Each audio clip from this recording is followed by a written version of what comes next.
Welcome back, families, to the Call to Love podcast, where, as you know, we discuss all things adoption and foster care from the practical, the clinical, but most importantly, the biblical perspective to encourage you and your family to thrive. And today I am so excited to welcome a very special guest, Tim Wolkiewicz. When, without realizing it, listeners, I am sure that you have seen his work as an artist and an animator on well-known projects for Veggietales and different Disney projects as well. But in the midst of all of that amazing work, Tim and his wife have also been involved with adoption and foster care for over 17 years. They lead an orphan ministry at their local church there in California, and they have adopted 4 children, 2 from foster care. So he has a lot to share with us today, and we're really going to hone into this topic of everyone can do something and understanding God's heart for adoption and foster care. Now, in the midst of all of this, Tim is also the author of a brand new comic book called The Flock, which is written as a beautiful resource for foster and adoptive kids and their families. That's a mouthful, and I'm so excited to have this conversation. Tim, welcome. Thanks for being here. Yeah, thank you for having me, Summer. I appreciate it. Yes, absolutely.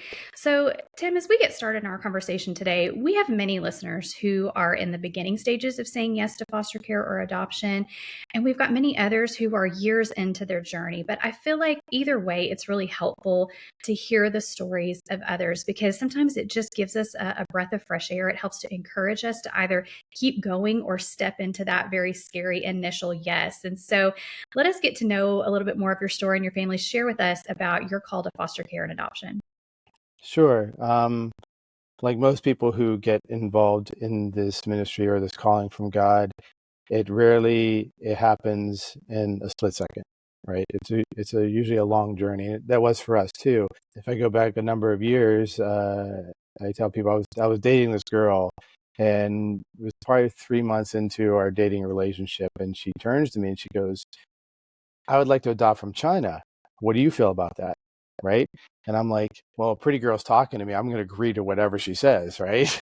So years later, I had to make good on that because I actually married her, right? And so that's how we started. And that process took a long time. This was back, I got married in 99, and we were young. I think I was like 24. In order to adopt from China, you need to be 30 years old. That was one of the requirements. International adoption is very specific depending on the country you adopt from. Yeah. So as soon as I turned 29 and a half, we filled out the paperwork. And that process took about 3 years before we actually brought our first daughter home. And during that process, we knew we wanted to have more kids and adopt more kids. But China was taking so long, and someone recommended Taiwan, which was just similar culture. So we started that process while we were in the process of adopting from China. Oh, wow. Yeah, it was, do everything at once, right? You just dive right Might in. as well. Right. Yeah. So the process from Taiwan also actually took about 3 years as well. And in the midst of all that, we started going to a support group at our church, who were really talking a lot about foster care and adoption, specifically a lot of foster care at that time. And the leader of that group at that time just said they couldn't do it anymore. They let it for maybe 3 years. And the care pastor who was overseeing everything asked if I would like to do it. And I told him no. He's the type of guy that doesn't listen to that. And he says, okay, you're going to lead it next month. So, I jumped right in. And you just, like, one of those things, you just do it. Yep. So during that process of leading the ministry, my wife is like, well, we're trying to encourage people to adopt and to foster kids. Maybe that's something we should look into. And I'm like, that's a great thought. Let's put that on the back burner. And she's like, well, we got a meeting next week we're going to for a foster care agency. So I'm like, all right, we'll check it out. And we're sitting in the meeting, and it's a lot of information, as you know, and a lot of your listeners know. And so after the meeting, she's like, what do you think? I'm like, that's a nice thing to consider. Not knowing that my wife already filled out all the paperwork prior to the meeting. So I guess we were doing it, right? Love her already. She she makes a decision and she just does it. I think it's a thing that I've seen throughout the years with foster care and adoption, that it seems like the wife leads a lot of the times, and for whatever reason it is. And certainly my wife fits that demographic. So then the next part was we went to the next step of the meeting, where of the process of fostering, where they tell you the realities of foster care and all that goes along with it. And it's really hard. It was really hard for me. And halfway through the meeting, my wife goes, "If you can't do this, we can't do this." And then it hit me. I'm like, how selfish of me to keep us from doing something that she knows is right. Yeah. We did the next thing, which was to buy a minivan, right? That's the next logical step. You buy a minivan because you don't know how many kids you're going to have. Yeah, so then we just dove right into foster care at that point, and it was full steam ahead and no looking back. And like you mentioned in the intro, that's okay. Like we mentioned in the intro, we have 2 adopted girls internationally, and now we have 2 adopted boys through foster care, which we continue to foster and started doing respite care now too. So yeah, that's kind of our journey. That's it in a nutshell. There's a lot more, but that's a nutshell. Yeah. I love your story so much. I mean, it just makes me smile from ear to ear. And I think you made so many great points just in sharing your story. You didn't even realize how much you were sharing, but you talking about there typically is one spouse who gets that initial nudge or that initial calling, and they start bringing it to the other spouse's attention and taking those first steps and immersing you in all of the paperwork and all of the meetings and all of the different things. And sometimes it can feel frustrating for the spouse who's driven and ready to go, and the other one who's trying to pump the brakes and think practical and process all the information. So I would love for you, because I feel like that represents a lot of our listeners right now. So I want to lean into that for just a second, Tim. Sure. And just ask you what encouragement you might offer for couples who are still really trying to just align as they're taking steps or as they're considering taking next steps. What advice would you have for them? Sure. Yeah, that's an important factor. It's a big factor. Number one, and I'll lean into this a lot, is you have to pray. You have to pray and see where God is leading you. That's the only way you know for sure that you're taking the right steps. Also, I think it's important, especially for couples, and certainly people who are single, they foster and adopt as well. There's several in our support group that do that. But if you're married, it's important to be equally yoked on this concept. You don't want one person to be full steam ahead and the other one be saying no or even apprehensive. Like I said, when I said I don't think I could do this, my wife was very wise and said that if we both can't do this, we can't do this, because it's a big commitment. And also I think it's important to acknowledge that your concerns are real, right? If someone's apprehensive, you really need to lean into that and address those issues. Why are you apprehensive? And don't feel guilty about your apprehension. Some people feel, especially believers, they feel, oh, I'm feeling I'm too selfish. I just feel like it's okay. You want to take your time and really immerse yourself in what this means, because you're bringing another life into your home, a little child that has been traumatized or ripped from their family or taken from their family. That's for foster care. Even adoption, they've lost something as well. So you want to take it with a level of seriousness in that regard. So and if you're apprehensive too, what we did even before we started the process to adopt from China, and like I said, it took 3 years, we found a support group immediately to see what this all meant. What does this look like for a family that's gone through it? Which is incredibly helpful, because it eased a lot of the tensions that we had in the beginning, not knowing we're going to be new parents for the first time. So we don't know what we're doing. We went to China and we're like, oh, this is great. And they hand us a baby, and we're like, they actually handed us a baby. What do we do now? Now what? Yeah, right. In a foreign country with this little child. But yeah, I think prayer number one, and then getting connected with others who have done it, and talking through those concerns, because as you know, everybody's had those concerns. So that would be Yeah. my initial advice. Yeah. That's great advice. I love that. And I'm thinking through just y'all's story. And I think this is probably reflective of a lot of people. Y'all dove in and you were just doing all the things, right? And you were starting processes, you changed your vehicles. I mean, you were essentially just changing your life completely. And I'm sure you had, or maybe you can speak to this, Tim, Sure. well-intended people in your life basically going, what you doing? Like this is adoption's expensive and foster care is risky. And so, Mm. how do you balance, or what was your experience, you and your wife, with that? Maybe with well intended, loving people in your life speaking caution into you when you knew, like, hey, this is the path God has for us. Yeah, there was encouragement through our church, which was good.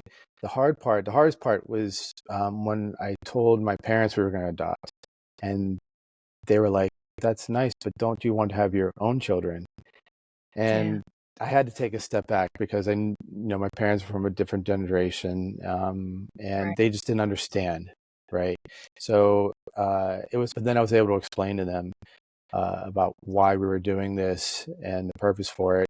Um, and of course, the great thing was, on as hard as that was, when we brought our daughter home, they were all about her. Right? They forgot about me, forgot about my wife. It was like, oh, my Right. grandchild, right? And then those things just don't matter at that point. And I don't want to sound like, yeah, we changed our whole life for this. It was something that my wife and I talked about prior to even getting married. Uh, but it wasn't easy. It might sound easy the way I presented it, but it was really challenging. I was at the time I was working a job that wasn't paying a lot, and this is hindsight, looking at God's providence. I was working a job, wasn't paying much, and then I was getting paid pretty decently, which helped us to be able to finance an international adoption. Then right after that, we finalized adoption, the bottom dropped out, and that money wasn't there anymore. And in Mm, hindsight, you look at it and like that was God's time to provide for that moment for this purpose. And right. when times get hard, times are not great right now. So that helps fuel this time when it's hard, knowing that God provided at that time for that purpose, that God's going to do that again because he's faithful. He doesn't leave us nor forsake us. And there's joy in that. Yeah. Absolutely. Yeah. And knowing that his plan, whatever that is going to come to fruition, but it's not without its challenges. And I appreciate you speaking to that, because I think it can be easy to fall into this idea that adoption is pretty, or foster care is this amazing rescue mission that we can go on as Christians, but it is very much life in the trenches. And we realize that. And sometimes it throws people really, really off kilter in a way that they think, I can't do this anymore. So, we know that adoption is hard. We know that it's expensive. We know that life with a child who's experienced trauma or loss in any way is hard. And so, Yes. what for your family, Tim, has kept y'all going and continuing to say yes over the span of Hmm. almost 20 years? Yes. There's a saying that says, if you want to hear God laugh, you tell him your plans, and and then Yeah, he does what he wants to do.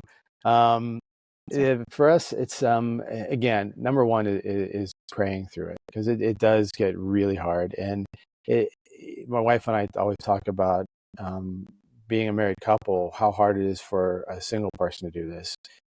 And there are several, and God bless them. They're fantastic people. But it is real. It does get hard. And a lot of times we're like, we're done. We can't do this anymore.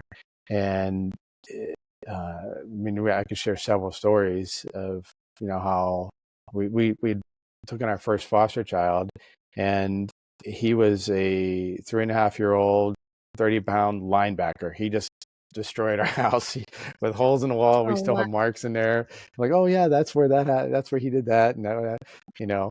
Um, and I smile now because it's funny now. At the time, I was like, what did we just do? Right. But uh, even to this day, my one daughter has pictures of all the children we had in our home, and that's part of the motivation there. It's like, look who we invited into our home, and I wonder where they are today. You get to pray for them, That's amazing. and like, oh, who's the next one going to be? And then you see the numbers of the kids in foster care too, and they're like, well, if we don't do it, who's going to do it? As Yeah. much as we encourage other people. So I don't want that to come across as guilt driven, but it's more like, we're here. I think Vodi Bachman is great for saying this. He's a great person to listen to because he adopted several kids. And I'm going to mess up his quote, so please forgive me, Vodi, if you're listening. But he asked a question. He's like, "Yeah, you guys got 9 children. How come you don't? Why only 9?" He's like, "Because we couldn't get 10." And then he goes on to say, like, what else are we here for? I've come to the belief that, once you're saved, once God adopts you into his family, he could take you home, right? But he left us here for a reason. So I think part of that reason is figuring out what that reason is and then answering that call, and moving forward in faith, right? And knowing that God is going to be with you through it. And also, like I said, we've been doing this for a while, so we have the hindsight to see how God has grown us through this process too. Had we not done it, the blessings that we would been able to have today, not monetarily, but the growth closer to the image of Christ, we wouldn't have it any other way had we said no, right? So I mean, I can go on and on about that, but that's the biggest motivation is seeing what God has already done and anticipating what he's going to do as we continue. That's amazing. I love that. And what a beautiful example of your daughter creating that visual in your home for the calling that God has placed and how that's affected all of you. And I know that's a huge concern. And we've experienced that concern as well. We kind of unofficially fostered for a time as well. And there's always that concern of the safety of the children who we know God has permanently entrusted to our care, and how that might affect them. So do you want to speak to that at all, Tim? Yeah, that's great. I wanted to bring that point up. That's fantastic because one of the big concerns for me as a father, we already had 2 kids. We had the perfect home, right? The perfect little children, and I was concerned, like, oh, you hear about the conditions some of these kids come through, which is not their fault, and the horror stories that some other people have had, and there's a lot. Yeah. And I was like, how's that going to affect our children, right? And then God spoke to me, not audibly, but he's like, he flipped the script. It's like, but what about the positive effect you're going to have on the kids that are coming in who don't know Christ, who don't know what a family looks like? And then that's when you zip your mouth and you just do it, right? God's telling you this is what you're going to do, and you do it. And it's true though. I mean, we've had several kids come through our home and their families and social workers, and you see just the demeanor of them when they leave. It's different, and you've made an impact, even if it's a small impact. You're just dropping seeds and helping someone else will water them, and a lot of times you don't hear back from the kids who get reunified or their parents, even if you've had a good relationship during it. But the confidence that we have in God, knowing that he put them in our home for a time, and then seeing the effects of your family afterwards. Like, my kids have gotten to see what it means to live out the gospel and care for others sacrificially, because it takes a lot, and it takes time away from your family. And we've had conversations with my kids about that too, where they're like, can we just have family time, a foster kid? And there's times for that because they get reunified, the children get reunified with their parents, or they move on. And this is some advice I give to people who have been fostering for a while too, or just starting the process, is that once the child does get reunified, it's important to take a pause and reflect on it, because you want to have the connection with your family, but it's also a traumatic experience for you because you're pouring all this stuff into a child. You're loving them like your own. And I tell people it's kind of like you're leasing your kids anyway, because you don't know when you're going to go or when God's going to call them home. Your job is to care for them as best you can, keep them safe, and guide them. And hopefully you've done a great job and they go off and they can be independent and go, right? And it's a blessing to see it when it works out. And it's also a blessing to see how, when it doesn't work out, how God's growing you through that. Yeah. Yeah, it's such a great point. And we've talked about that before on the show of just this mindset shift from ownership to stewardship when it comes Yes. to the children that are entrusted to our care. And that's a hard one because I mean, like I'm holding up my hand, chief control freak right here, so I wear the banner. But it's hard to think about. I love as you're talking about, our assignment may be for a time just to sow seeds, and it's not up to us to be the ultimate solution for a Right. child who's walked through our, we may be a part of their story and we're honored to be so, but we ourselves as their parents are not the solution. Our job is to point them to Jesus, who's the ultimate healer, the ultimate solution to the brokenness that they're walking through. And we want to see the good ending. We want to see the fairy tale ending. We want to see the happy ending of, healing from trauma and either reunified with a healthier family or adopted into, a loving permanent home, that kind of a thing. But that may not be what God has for our story, to see those Right. things. And so being faithful by saying yes and holding it. So I always say, love fiercely, hold loosely. And you Yes. just kind of have to live by that motto of, while you have them, love them dearly and point them to Jesus with everything you have. And that sounds super spiritual. It's so hard to do. It is so hard to do, right, Tim, when they have Mm. trauma behaviors that are stinking unlovable. I mean, let's just be Yeah. honest. And it's really hard when a child puts up those boundaries and those walls and they don't want to receive the love or whatever the challenge might be. But in the midst of all of it, we have to come back to, God's asked us to do this. I'm going to be obedient and I'm going to trust him with the result. But with all of that, I think it is important to acknowledge that there are seasons with, maybe it's a particular foster child, maybe it's with an adopted child, that you had this idea of what life was going to look like when they came home, and it is far from that ideal that you had. And so what advice would you offer to a family right now who's listening, who they are struggling, Tim, like they're like, Mm. this is hard. I am struggling to love this child. I'm struggling to connect with this child. The behaviors are just unbelievably difficult right now. How would you speak to them? Yeah. And if you do foster care for any amount of time, if you have kids for any amount of time, you're going to go through that. It's the struggles that you have with foster kids is different to a certain extent, but not as different as some people seem to think. I mean, all my kids are adopted, and there's a certain level of trauma with that. Even though my two daughters were 9 and 10 months old, there's a loss there, and that comes out Yes. in different ways. And they're both teenagers now, and you start questioning stuff that they're going through. Is that just because they're a teenager, or is it because of not having the sense of abandonment that they Yes. had? You don't know, and you start to try to analyze that, and it just drives you crazy because you don't know, It's and you may exhausting. never know. It's exhausting, right?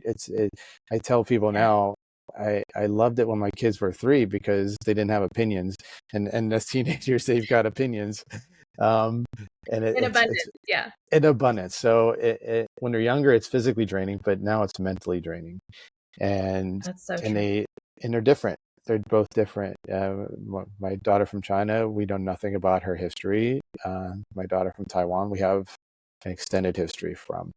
And then Mm, my boys who we adopt through foster care, we know everything. So it shows up differently for each of them, and dealing with it is different as well. The way you parent one is going to be different the way you parent the other one. So with that, as far as advice, again, I'll go number one: pray. You get alone, and there's a number of days and nights I've been on my face before God, just begging for answers, and He does answer, not always in the way we would want Him to. And a lot of times it's yeah. like, you got to be patient, you got to wait it out. And that's really hard when you're in the middle of that storm and your boat's rocking. You just want relief. You want Jesus to get up and calm that storm, right? And Yes. it's hard. It's hard when He says no or not yet, because what I've learned is that we're always growing. We're always learning through the process.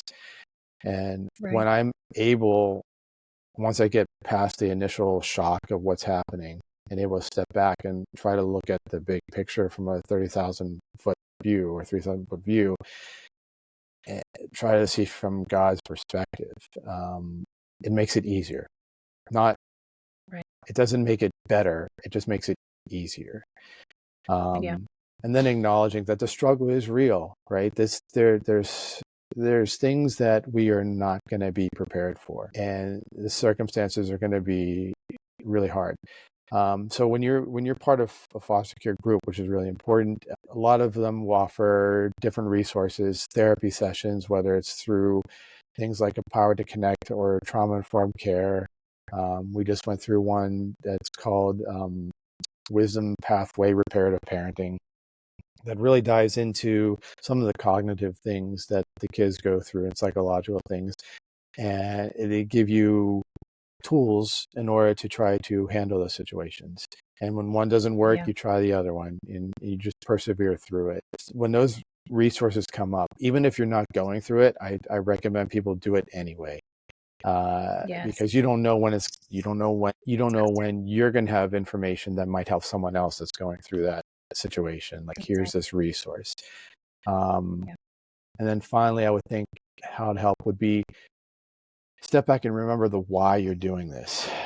What initially started the process? What were you initially thinking? And then cling to that, and then help. That helps me move forward. Why I'm doing this, why God called me to do it, and then rest in God in it, because there's no other hope than that, honestly. That's right. Yeah, that's absolutely right. I love that. And I so appreciate your honest answers and all of that, because we could make it sound really pretty. But at the end of the day, we have to lean into him fully to survive. And I agree that educating yourself, I mean, you truly have to become a student of your child, and you have to become a student of trauma and loss, and lean into all of that so that you can be ready. And here's the maddening part about all of it. It really is, whether it's adoption or foster care, you're shooting at a moving target all the time. Yes. Oh my goodness. Yes. Right? What works 1 minute might not work 30 seconds later. And so you just have this toolbox that you're just flinging things out left and right, trying to figure out what's going to help a child in any given moment, or what's going to help a family situation in any given moment. So it's good. And you've made reference several times, and I love that you say talking about a support group, because I do think that's key, to have that community, to have that additional support, people who speak the same language from a shared experience. Absolutely. There's nothing quite like that, right? And so we have the benefit of that. We're blessed to have that at our church as well. And it's just refreshing, because you can walk through the door and you feel this release to just be authentic in a safe space, without feeling like you have to put on this pretty face of everything's great and isn't this wonderful and we're honoring Jesus together by doing this really hard thing. Sometimes it's like, I barely made it in here tonight and I can hardly draw breath because I'm so exhausted. So I think that's so important. And Tim, when you first reached out to me, you sent me a quote from Max Lucado that said, "No one can do everything, but everyone can do something." And I think that speaks so much to the support that we're kind of coming to at this point in our conversation. And so additionally, outside of support group, what are some practical things for foster and adoptive parents? Because sometimes, quite frankly, it's hard to know what to ask for in the way of support, in the way of help. And oftentimes we feel like we're imposing if we ask somebody to help us. And so share a little bit of your experience that might be beneficial for our listeners to say, hey, it's okay to ask. And here's some really helpful things that you can ask for as you're going through this process. Yeah. Anytime, if you've spent any time in foster care, you learn to become your own advocate, or your own advocate for the child you're caring for. You have CPS, and you have FFAs, which are foster family associations, that are there for you, but their caseloads are huge a lot of times. So you really have to, like you said, you learn how to be. You become a psychologist, you become a therapist, you become a pediatrician. Right? You become a lawyer, because you're figuring out the court system and what all that looks like. And in an unfortunate way, you learn to stand on your own. But when things get hard, you don't know what to do, but you don't want to ask for help, because you've been trained to put yourself on this pedestal because you're not getting the help. So you just do it yourself, right? For the good or for the bad, or however that turns out.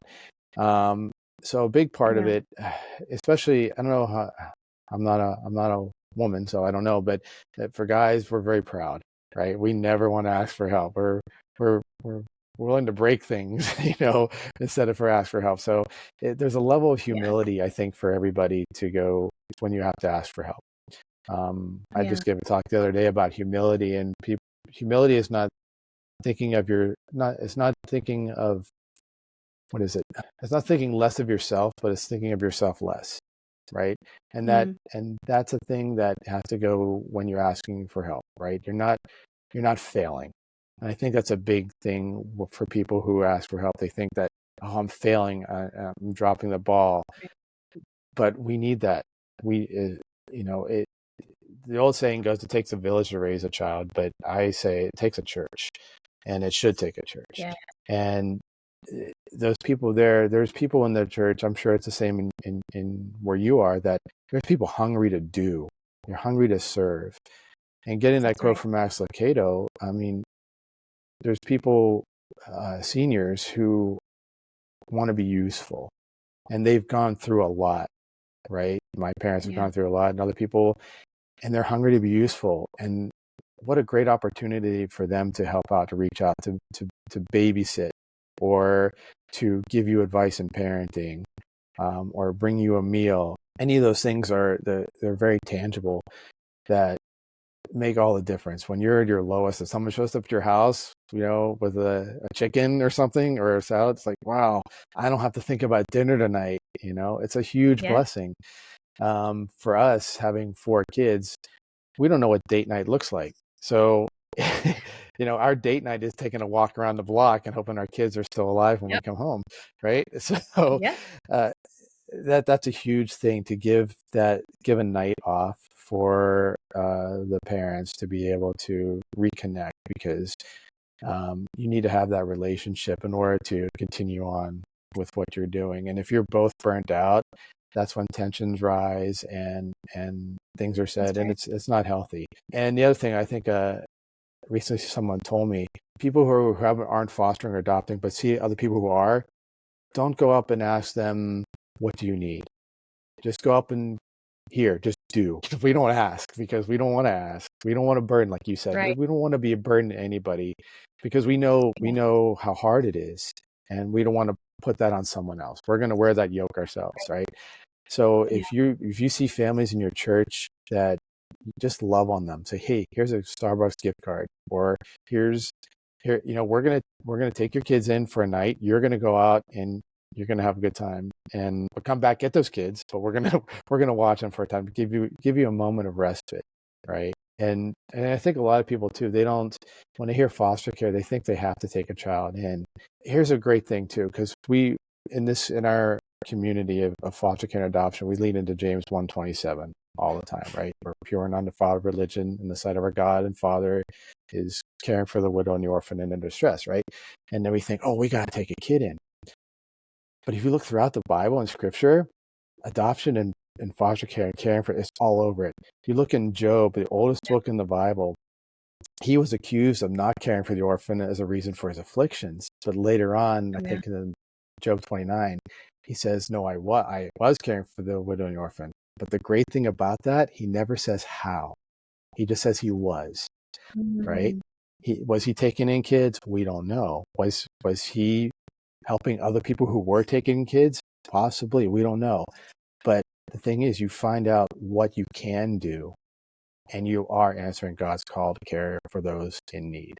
It doesn't have to look like taking a child in, but it can look like I'm providing a meal for someone, right? Or I'm mentoring a child who's going through stuff. There's a great organization out here called Foster Youth Independence, who they marry a mentor and a kid who's aging out for a full year, and you just mentor this child who doesn't know how to fill out a driver's license or job application or college application.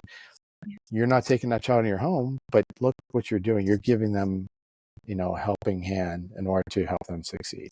That's caring for, the most vulnerable as well. So, when you hear that call, you just, okay, now what resources do I have? What gifts of God has given me in order to... I love that. That's so good. I love every bit of that. And so encouraging. I've witnessed family after family benefiting from just those different things that you're describing. And it seems small, maybe to people who are on the outside, and they're like, oh, well, that's not really going to make much of a difference. They really have no idea what an impact. It might have been a horrible day for that foster or adopted family.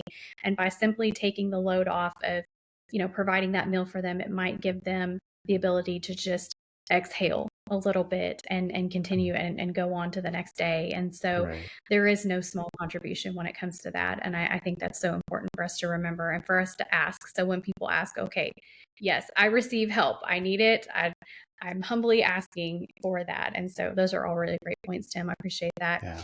As we're wrapping up our conversation today, you must tell us about the flock. I Oh, have been privileged to receive a copy of it, and I have sat with our adoptive daughter and we've kind of gone through it. It is a beautiful resource. It's so much fun, and it is just going to be so beneficial for so many. And so I want our listeners to hear all about it and how they can get a copy of it. So tell us about the flock, Tim. yeah, I appreciate that. Yeah, so this is a project that I sat on for 10 years or so. Life was busy, and you start something and then you put it to the side. And then this past couple of years have been the industry I'm in has been really down. So I haven't had a lot of work. So God gave me this time to actually bring this to fruition. Yeah. So yeah, I was influenced a lot by Sunday comics, and as you mentioned, I work in animation and cartooning, and so working and helping out in the ministry and foster care. As you know, there's a lot of great resources out there for parents and foster parents on how to help kids out with trauma and things like that. Even speaking from a godly perspective, there's several books. I mean, my home is littered with them all over my desk here. There's, you name it, I probably have that book on foster care, right?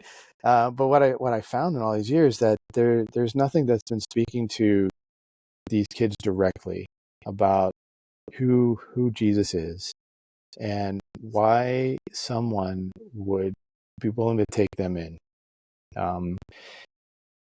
And especially from a Christian perspective, like so we talk Yeah. a lot about who's God, and then okay, so there's God, but why would they take us in? So I wanted to put this together for that reason.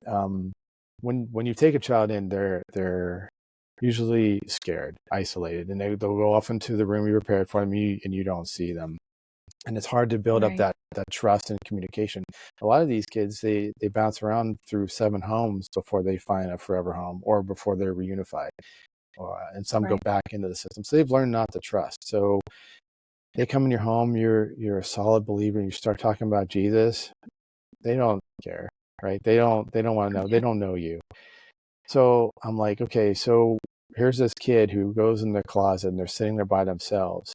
And now they come in your home with barely a trash bag, and you give them a lot of blankets or resources and toothbrush. Well, now here's this book you can give them when they go off in their little world by themselves. Now here's a book they can read. They can read about who Jesus is and why it's important to trust in him and learn to trust in him. And then that's the first part of the book. It's the truth of God, who Jesus is and why he came to save you. And then once you are saved, what does that mean? So the first part is the truth of God. The second part of the book is the love of God. It needs to be, there's a balance there. So the second part of the book talks about why a believer would come into your home or take you into their home and love on you as if you are their own child, right? And it all points back to Christ, right? So essentially, all these resources that are already out there, I wanted to fill that gap. I saw there's this gap missing that's speaking directly to the child, so that they can know from that point of view. And also in the book, like you have it, I put in the John 10:4, which is talking about how once the sheep knows the shepherd, they know his voice, they follow him. So there's an understanding. There's a relationship there. So it goes into talk about the truth from the scriptures and building relationships in that. And then it goes on, as you see in the book, where there's a lot of games and other surprises that I designed specifically to be a connecting point between the foster parent and the child, or even the child and their birth family, or the child and their social worker, where they can interact. And it's purposely designed that, like the crosswords and things in there, that you have to go into the Bible to find out where the answer is. It's easy to give the answer, but if we're preaching Christ, if we want people to know who Christ is, we need to get into His Word, right? It's great that Right. we got all these books, but if you read a book, but if you're not getting to what God is saying in His Word, then what are we doing? So I purposely designed it so that you have to go into God's Word in order to find the answers in the games and stuff in a fun, winsome way. It's not overly preachy, it's not overly dogmatic, but it is purposely pointing to Christ. And then it's not just for the kids too, right? Because there's people even at church that have no idea what God's heart is for the orphan. It's not talked about a lot. What is adoption? We might know what it means, from Romans adopting kids into to build their family that way, or to build their legacy. But not a lot of people talking about what God's heart is to care for them. Like in James 1:27, when it talks about caring for the orphan, it's not just meeting them one day and then going away. It's like if you are a doctor going to hospital, there's an intimate relationship there. So when I designed the book, I had that in mind. You want to build these relationships with the foster family and their birth family, who may not know Christ either. Now the birth mom is like, what are you reading? And then now she gets introduced to Christ. Now the social worker gets introduced to Christ, or the therapist. It works on so many levels. And, by God's grace, seeds are planted and they're watered and they grow. I don't know where it's going to go, right? This is what God wants you to do. All right, God gives you certain talents. You don't bury them. You put them out there, and hopefully they grow. And then God blesses that. You may not see all of the fruit from it, but there's this feeling of like, okay, I accomplished something. I did what God told me to do. Now I sit back and watch, and see what God does. And then hopefully God uses you again, and the real blessing is when people come back and they tell you. It's like a teacher or a mentor talking to a 10-year-old. And then years later they come back, hey, Mr. So-and-so, remember when you told me about this? And there's nothing like that, right? So that's why I created the book, in essence, is that. So, yeah. I love that. That's so good. And y'all, it's so much fun. It really is a delight just to go through, and a fantastic resource. So, Tim, how can they get a copy, and how can listeners further connect with you if they want to know more? Yeah, that's great. Yeah, so right now my book is on my Etsy store at www.etsy.com/shop/TimmyArt. Is the name of the shop, Timmy Art. So if you type that in and look for shop, you'll find it there. Or you can email me at the email address I set up for this, which is the flock127@gmail.com. And we can connect, and you can order a book for you or for your family or your foster care support group. We were able to donate over 300 of these books to foster families a couple months ago. And next month, I'm going to another foster care group where we'll be able to donate to them as well. There was a generous donor who was able to fund it. So more people are getting exposed to not just the book. My hope is they get exposed to the gospel, and then that's right, and then see what God, how God moves them to find out, like what their calling is and how they can help. Yes. I love that. As you've said, we can't all do some. Well, I'm going to mess that up. Zoe, let me say that again. Okay. Let me try that again. Zoe, here we go.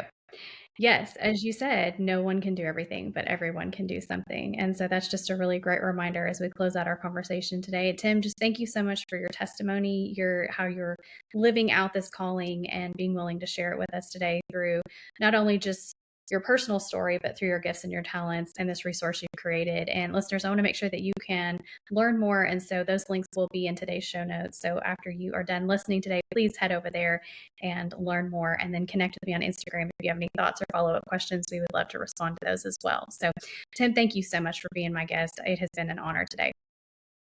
Thank you so much, Summer. Appreciate it.